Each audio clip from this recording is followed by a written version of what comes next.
సామాన్య నిరుపేద ప్రజలు వైద్య ఖర్చుల నిమిత్తం ఆర్థికంగా ఇబ్బందులు పడకూడదనే ఉద్దేశంతోనే ముఖ్యమంత్రి చంద్రబాబు నాయుడు సీఎం సహాయ నిధి ద్వారా అనేక మందిని ఆర్థికంగా ఆదుకుంటున్నారని టీడీపీ రాష్ట్ర అధికార ప్రతినిధి పిఠాపురం మాజీ ఎమ్మెల్యే వర్మ పేర్కొన్నారు. కాకినాడ జిల్లా కొత్తపల్లి మండలంలో పలువురికి వైద్య ఖర్చుల నిమిత్తం మంజూరైన ముఖ్యమంత్రి సహాయ నిధి చెక్కులను వర్మ చేతుల మీదుగా అందజేశారు. ఈ నిధులను సద్వినియోగం చేసుకోవాలని ఆయన కోరారు.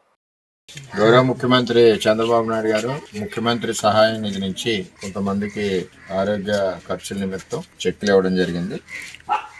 సుమారు 4 లక్షల రూపాయలు ఈరోజు రావడం జరిగింది. అందులో కొప్పిశెట్టి సూర్యచంద్ర ప్రకాష్ రావు గారికి 2,29,000, కొమ్మూరి వీరవేణికి 45,000, అలాగే తాడి మంగకి 25,000, శివకోడి శాంతి కుమార్కి 73,000 ఇవ్వడం జరిగింది. ఏదైతే చంద్రబాబు నాయుడు గారి ఆలోచన పేదవాళ్ళకి కొంచెం ఆర్థిక ఇబ్బందులు పడకూడదని చెప్పి ఆయన వంతు సహాయంగా మరి ఈరోజు వీళ్ళందరికీ కూడా ఇవ్వడం జరిగింది. ఇది మరి వారందరికీ కూడా ఈవేళ చెక్కుల రూపాయలు ఇవ్వడం జరిగింది.